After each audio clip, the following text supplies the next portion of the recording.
It was easy last night for the Baltimore Ravens to handle the Dallas Cowboys, and the Cowboys are officially a total mess. And a lot of attention is going to go to the return of Lamar Jackson and all the drama surrounding Dez Bryant, and I'm sure we will talk about that a decent amount. But to me, the real storyline here going forward is, what do the Cowboys do? What do the Cowboys do now that they are basically eliminated, even from the woeful, very bad, disgustingly inconsistent NFC East? The Cowboys are now 3-9, and if you look at the remainder of their schedule, maybe they can beat the Bengals. They should lose to the 49ers. Who knows what will happen against the Eagles as they've made the decision, and we'll certainly talk about this, to replace Carson Wentz with Jalen Hurts, and then they end with the Giants. I mean, we're talking probably, I would imagine, around a 4-12 record for the Dallas Cowboys. If you put that in the context of where they would be drafting, I mean, we are talking about the Dallas Cowboys as potentially having, the number 4 overall pick right now in the NFL draft. And that is a pretty intriguing position to find themselves, because you're not that far away from being able to put together a series of picks and maybe trade up and get a Trevor Lawrence or a Justin Fields. Or if you're at number 4, maybe you feel pretty good about all the different quarterbacks that are going to be available in the first round, and you make the decision not to go re-sign Dez Bryant for $100 million plus, because you're a little bit afraid that you could end up in the same scenario that the Philadelphia Eagles find themselves, where you wildly overpay a quarterback who is good at times, not great, and then that quarterback fades into mediocrity, and you're left hamstrung by the contract that you signed with him, which is exactly what the Eagles find themselves in. I don't know how Jalen Hurts is going to do replacing Carson Wentz, but I know it's a calamity for the Philadelphia Eagles to be paying Carson Wentz as much money as they have and have gotten the results that they have. Now, maybe it's partly Doug Peterson. Maybe it's the offensive line not being able to block for Carson Wentz. Maybe it's him trying to do too much because the team is bad.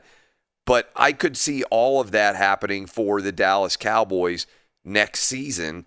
And the difference with this year is at least they are free and clear of paying Dak Prescott $30 million plus a year. If they give him $100 million coming off of this injury, then I think they're in potentially the danger zone of finding themselves exactly where the Philadelphia Eagles are in a couple of years, which is with a quarterback who's wildly overpaid and having no hope to be able to build around him because of the money they've spent there.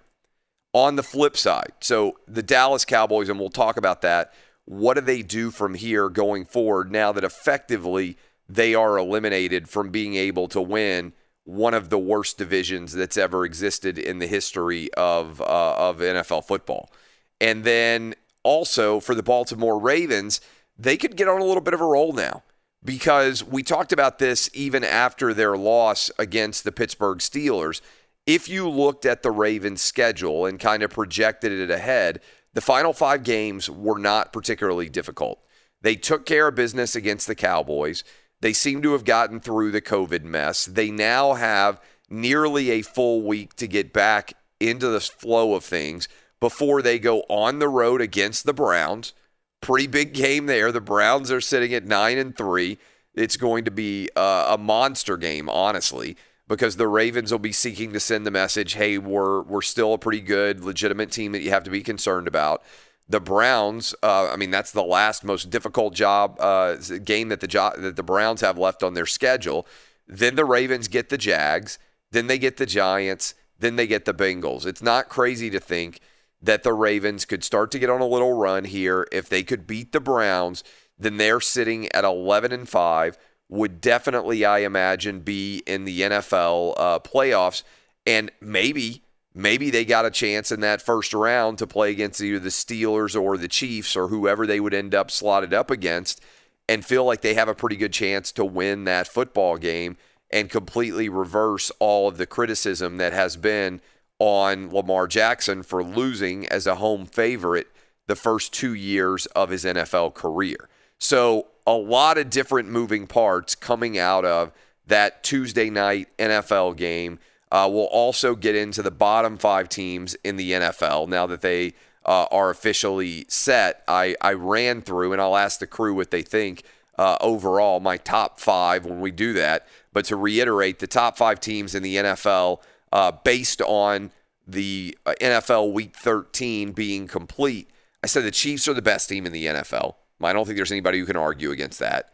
Saints are the second best. That's my prediction for what the Super Bowl is going to be, AFC versus NFC. Third best, I would say, I'm being a little bit generous, I've got the Steelers there. Then I've got the Packers in the 4 spot, and sliding up, I have got the Buffalo Bills as the 5th best team in the NFL. That's the OutKick top 5. All right, those are the big NFL takeaways from last night's game. Also, Dez Bryant, who I'm sure we'll have some fun with, testing positive for COVID, which is a ridiculous story, in the pregame, being taken off the field and not being able to play against his former team, the Dallas Cowboys. And then he went on a tweet storm talking about how much that he had wanted to play in this game and how disappointed he was to suddenly not be able to play. All right, so that's the NFL. The other big story, and we are going to talk a lot about this as we move throughout the program today. How about Michigan having to cancel on Ohio State? So remember last week, Kirk Herbstreit created a big stir by predicting exactly this. And so now the question is going to be, what is the Big Ten going to do going forward, given that Ohio State is only going to get 5 regular season games? They're having this game canceled on them. They already had another game that they were forced to cancel. And so what is the decision in the Big Ten? Are they going to decide to reverse their rules as to how many games you have to play in order to be eligible for the Big Ten championship game? Or will Ohio State not be eligible to play and they'll be scrambling to try to play somebody else on December the 19th for what would have been the Big Ten championship game? This is the first time in over 100 years that Ohio State and Michigan aren't going to play. The result of why they're not going to play is all of the COVID positives and then the contact tracing associated with them at Michigan. And this is what Kirk Herbstreit was afraid of last week. And when he said, I think, again, the phrasing may have been what created a big story. Like the way that the conversation was created of, hey, is Michigan going to wave the white flag? And then people at Michigan were upset about it. But Kirk Herbstreit ended up being correct. Now, the situation here was put in place. The opportunity for this situation to exist was a function, frankly, of the Big Ten's disastrous decision to cancel the season back in July and then suddenly bring the season back late after everybody else had already started their season. If the Big Ten had just done less, if they had followed the lead of the Big 12, of the SEC, of the ACC, they would have been fine. There would have been zero issues out there for the Big Ten. They would have had extra weeks built in. They would have had the ability to get as many games in as they possibly needed to. Look, one of the great accomplishments, I mean this, in the history of college football is going to be the Big 12, the ACC, and the SEC crowning legitimate champions while playing with fans present in a season that many people out there, the Corona Bros, said was flat out impossible to play. And the reason why the Big 12 and the SEC and the ACC have been able to play complete seasons, right? There's nobody out there who's going to argue whoever ends up being the Big 12 champ, whoever ends up being the ACC or the SEC champ, that in any way those are illegitimate champions, right? Think about it.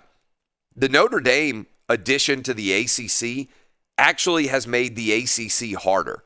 So if Clemson goes on and wins the ACC by beating Notre Dame, the COVID year in the ACC will be one of the most challenging years that's ever existed in the history of their conference on the field, certainly off the field as well.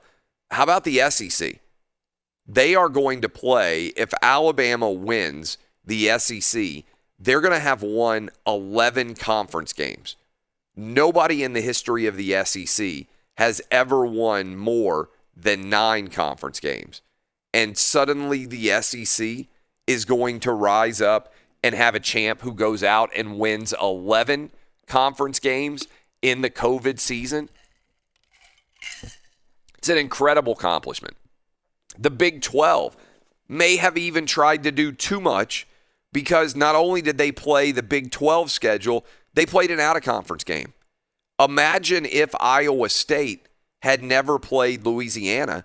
They would be right in the mix for the college football playoff if they were able to win their first conference championship since, I think, 1915.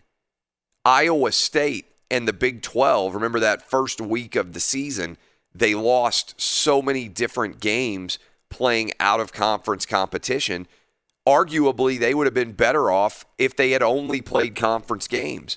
Because if they had, they would have a team in Iowa State that actually has a chance at the championship. The Big Ten and the Pac-12 and everyone who followed their lead, unfortunately for all the fans there and all the players and all the coaches and all the people associated with those conferences, they put them in a spot where they absolutely, positively couldn't win. They couldn't finish the season and play a legitimate year without all this disaster ensuing. So where are we and what's coming next? I'm going to unpack for you everything that I'm hearing from inside the Big Ten as the fallout from Michigan-Ohio State continues to build. And I'm also going to issue a challenge to both Texas A&M and to Ohio State. You guys should play this Saturday. And if I was Ross Bjork, who is the Texas A&M athletic director, I would say this morning, hey, we're willing to play you, Ohio State, in Columbus, or tossing this out because I live in Nashville, how about Ohio State and Texas A&M get together and play in the Titan Stadium, which is otherwise empty? It's basically the midway point between Columbus and between Texas A&M. Outdoor game. You guys can chop it up. It's a play-in game for the playoff. Neither one of you needs to play any more games. You win that one, you are in. That seems to me to be eminently fair. We saw that BYU and Coastal Carolina were able to make it happen. Why couldn't that happen with Texas A&M and with Ohio State? I'm throwing that out as an idea. Open up phone lines, by the way, 877-996-6369.